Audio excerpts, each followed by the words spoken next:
हर वो चीज जिससे इंसानियत को फायदा हो उसको दुनिया में बाकी रखा जाता है।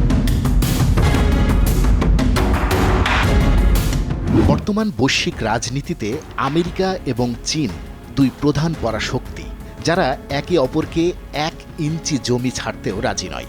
বাণিজ্য যুদ্ধ থেকে শুরু করে তাইওয়ান ইস্যু, বিশ্বমঞ্চে আধিপত্য বিস্তারের এই তীব্র লড়াইয়ে তারা একে অপরের মুখোমুখি।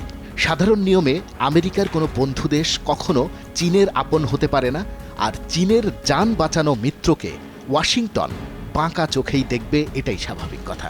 কিন্তু এই অলিখিত বৈশ্বিক নিয়মকে বুড়ো আঙুল দেখিয়ে আন্তর্জাতিক রাজনীতির এক অদ্ভুত আশ্চর্য হয়ে দাঁড়িয়ে আছে পাকিস্তান।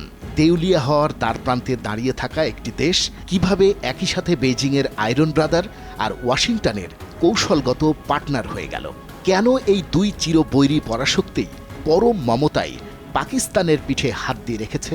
এই অবিশ্বাস্য সমীকরণের পেছনে কোনো জাদু নেই, বরং লুকিয়ে আছে ভূখণ্ডের নির্মম ভূগোল, কোল্ড ওয়ারের ইতিহাস এবং দক্ষিণ এশিয়ার সবচেয়ে বড় ট্রাম্প কার্ড ভারত ফ্যাক্টর।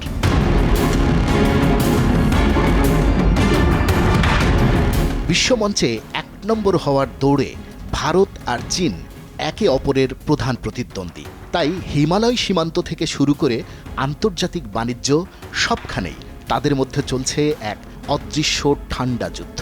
ঠিক এই জায়গাতেই জায়গা করে নিয়েছে পাকিস্তান।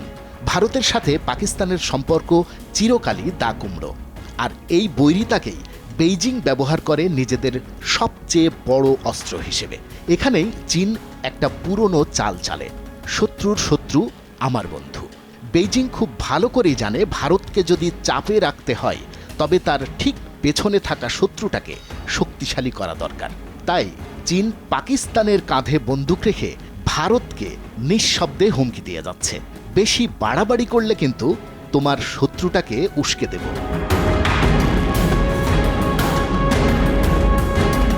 চীনের কাছে পাকিস্তান হলো ভারতের চোখ রাঙানি থামানোর একটা রিমোট কন্ট্রোল বা কৌশলগত ভারসাম্য। ভারতের সাথে চীনের লাদাখ বা অরুণাচল নিয়ে দীর্ঘদিনের সীমান্ত বিরোধ রয়েছে। চীন খুব ভালো করেই জানে ভারত দিন দিন শক্তিশালী হয়ে উঠছে এবং যে কোনো সময় চীনের সীমানায় এসে ঝামেলা পাকাতে পারে। ঠিক এইখানেই চীন চতুর বুদ্ধিটা খাটিয়ে সে ভারতের চিরশত্রু পাকিস্তানের পকেটে টাকা আর হাতে অস্ত্র গুঁজে দিয়ে তাকে সব সময় তাতিয়ে রাখে। কেননা পাকিস্তান যদি সামরিক ও অর্থনৈতিকভাবে শক্তিশালী থাকে তবে ভারতকে তার সামরিক শক্তির একটি বিশাল অংশ পাকিস্তান সীমান্তে মোতায়েন রাখতে হয়। এর ফলে ভারত চাইলেও তার পুরো শক্তি নিয়ে চীনের দিকে এক লাফে তেড়ে আসতে পারবে না। বেইজিংয়ের ডায়েরিতে এই চালটার নাম হলো 2 ফ্রন্ট ওয়ার বা দ্বিমুখী যুদ্ধ। অর্থাৎ ভারতকে চীন এমন এক ফাঁদে ফেলে রেখেছে যেখানে ভারতের এক চোখ রাখতে হয় পাকিস্তানের দিকে আর আরেক চোখ রাখতে হয় চীনের দিকে। ভারত যেন এক মুহূর্তের জন্যও শান্তিতে নিঃশ্বাস ফেলতে না পারে। আরেকটি ব্যাপার হলো চীনের জন্য আরব সাগরের সদর দরজা পাকিস্তান। চীনের মূল ভূখণ্ড থেকে সমুদ্র অনেক দূরে। চীনের জিনজিয়াং প্রদেশ থেকে সরাসরি আরব সাগরে পৌঁছানোর সবচেয়ে সহজ পথ হল Pakistan. China Pakistan economic corridor প্রজেক্টের মাধ্যমে চীন পাকিস্তানের গোয়াদর বন্দর ব্যবহার করে মালাক্কা প্রণালীর দীর্ঘ ও ঝুঁকিপূর্ণ রুট এড়িয়ে সরাসরি জ্বালানি ও পণ্য পরিবহন করতে পারছে।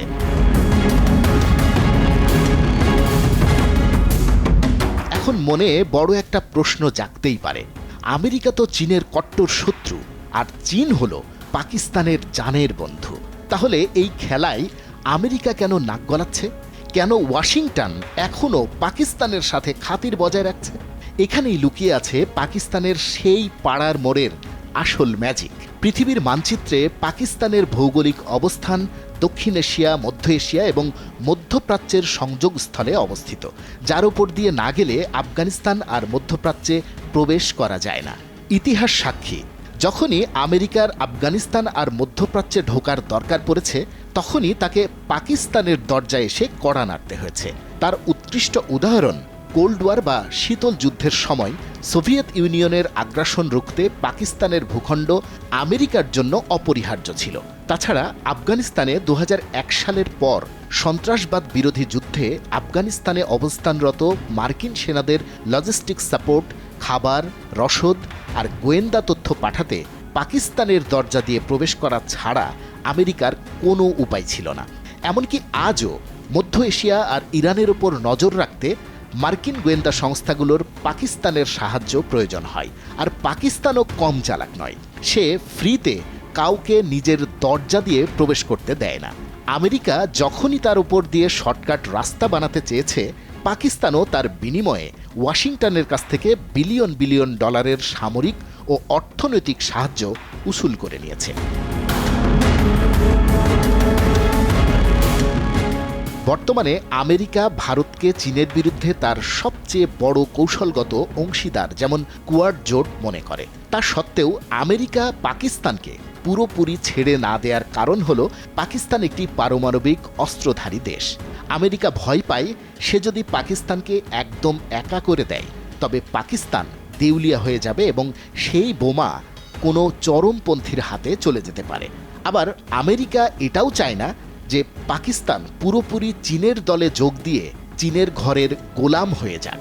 কেননা পাকিস্তান যদি শতভাগ চীনের উপর নির্ভরশীল হয়ে পড়ে তবে আরব সাগর ও ভারত মহাসাগরে চীনের একচ্ছত্র আধিপত্য তৈরি হবে। তাই আমেরিকা পাকিস্তানের সাথে এমন সম্পর্ক রাখছে, খুব বেশি ভালোবাসবো না কিন্তু একদম ছেড়েও দেব না। ইতিহাস ঘাটলে দেখা যায় 1971 সালে আমেরিকার তৎকালীন প্রেসিডেন্ট রিচার্ড নিক্সন এবং পররাষ্ট্রমন্ত্রী হেনরি কিসিঞ্জার যখন চীনের সাথে গোপন কূটনৈতিক সম্পর্ক স্থাপন করতে চেয়েছিলেন, তখন পাকিস্তানি মধ্যস্থতাকারী বা সেতু হিসেবে কাজ করেছিল। পাকিস্তান দুদেশেরই বিশ্বস্ত হওয়ায় ওয়াশিংটন ও বেইজিংয়ের ঐতিহাসিক বৈঠকে তারা অনুঘটকের ভূমিকা পালন করে। ফলে ঐতিহাসিকভাবেই দুই পরাশক্তির কাছে পাকিস্তানের একটি আলাদা গুরুত্ব রয়ে গেছে।